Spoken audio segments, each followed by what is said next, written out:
Lucu, lucu, lucu, lucu, lucu, lucu, lucu. Tidak. Kenapa menjadi... Oh, kok malah gue baper, terharu. Pilu. Endingnya mengsedih.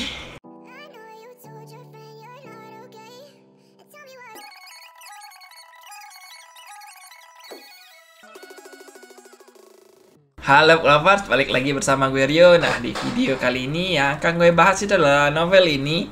Judulnya Aryo yang ditulis oleh Arafah Natsir. Subjudulnya itu Siap Mendengar Ceritaku ya. Nah, ini buku horor terbitan Gagas Media yang gue akhirnya berasa kayak menemukan hidden gem gitu loh. Bagus. Gue senang ketika bacanya. Emosinya itu campur aduk. Ya, setelah gue mengalami peristiwa tidak menyenangkan dengan buku-buku lain yang menurut gue, kok bisa ini terbit? Kok bukunya gini? Kok judulnya ini? Kok ending ceritanya begini? Kok banyak typonya? Kok ini, kok itu? Dengan beberapa buku lain yang diterbitan oleh penerbit yang sama. Dan akhirnya gue, wih, bagus. Akhirnya buku bagus gue temuin. Dan itulah Aryo yang bisa gue gambarkan. Bagus. Aryo ini berkisah tentang seorang pemuda bernama Aryo yang ingin membantu keluarganya dan bisa hidup seperti orang-orang kebanyakan umumnya dan seperti teman-temannya, seperti pemuda-pemuda lain. Bisa senang-senang sama teman-teman, jalan-jalan bareng keluarga, merasakan cinta, pacaran dan sebagainya. Tapi ya, sayangnya Aryo harus berakhir sedih, sendiri, dan tragis. Ya, itu yang gue bisa gambarkan untuk kisah Aryo, dan sinopsisnya kurang lebih kayak gitu. Ini adalah kisah Aryo yang awalnya ingin hidup biasa aja seperti orang kebanyakan, tapi karena ulah orang, bukan orang tuanya, lebih tepatnya bapaknya, dia harus berakhir tragis. Ini adalah tipikal cerita horor di mana sebuah keluarga melakukan pesugihan mengakibatkan kekacauan untuk keluarganya sendiri. Ya, itu tipikalnya, tapi ini dikemas dengan beda juga. Gue udah mungkin nggak tahu ya, ini naik duluan atau novel satunya naik duluan yang judulnya Di Ambang Kematian. Gue udah juga jelasin tipikalnya mirip-mirip nih novel ini. Kalau di sana Di Ambang Kematian karakternya perempuan dan keluarga juga, dan keluarganya pesugihan. Yang ini sama, karakternya laki-laki, keluarganya pesugihan. Dan ya, berakhir mengenaskan, tragis mengenaskan. Tapi kalau Di Ambang Kematian itu memang bukan pilu sih, tapi lebih ke ya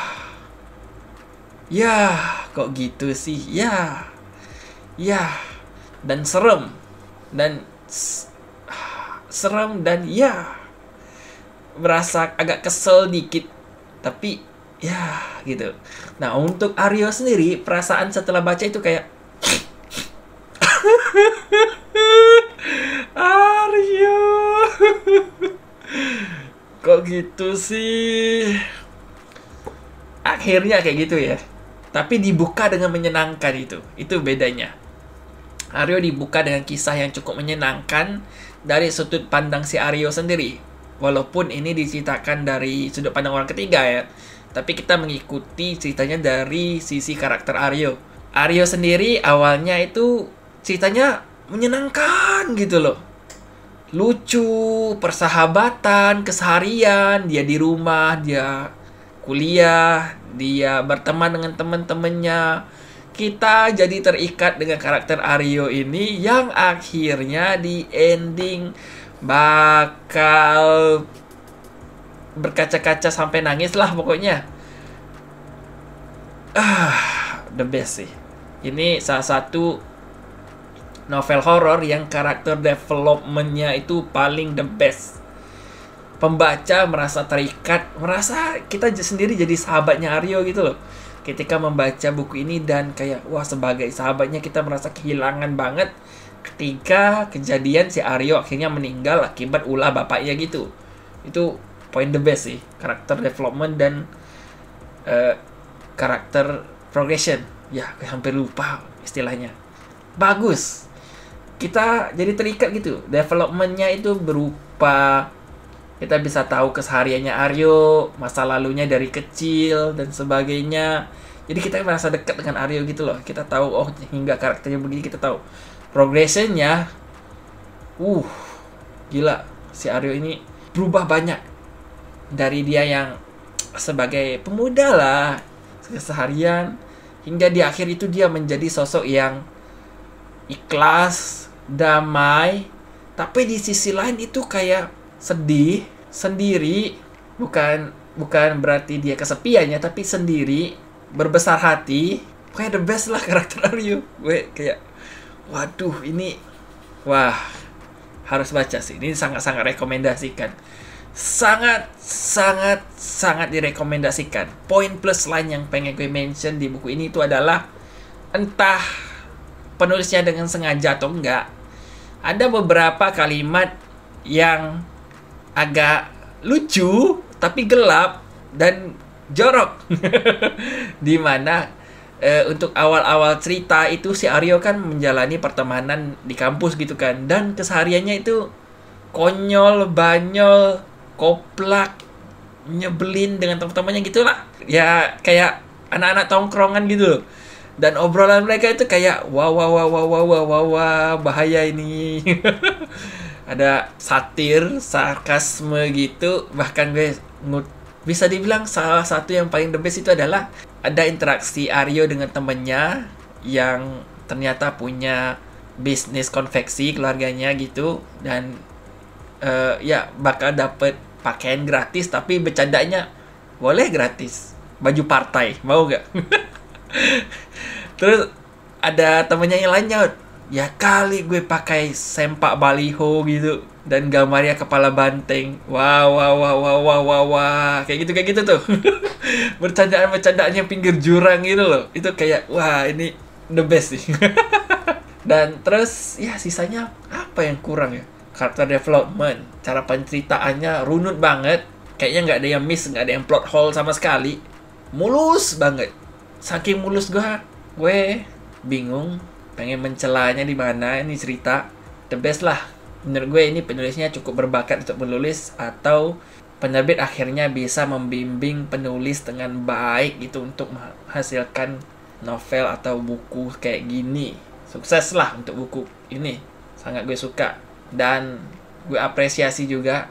Jadi gini loh cara untuk mengadaptasi kisah-kisah yang viral di internet. Entah Twitter, Wattpad, apapun itulah platform tulis online yang ceritanya kadang mendadak viral gitu. Gini nih, kalau pengen dipublikasi dan dibikin cetak jadi buku kayak gini, dibikin sebaik-baiknya gitu. Dan ini salah satunya. Mungkin kedua faktor menjadi penyebab utama ya. Terbitnya akhirnya mungkin membantu banyak terhadap buku ini, dan penulisnya mungkin punya bakat juga untuk menulis. Cara merangkai ceritanya bagus banget.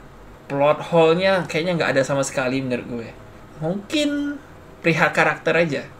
Ada 1-2 kali perubahan karakter pendukungnya itu yang bikin gue kaget aja. Yang dadakan gitu loh. Awalnya terlihat kalem-kalem, tiba-tiba meledak-ledak gitu karakternya.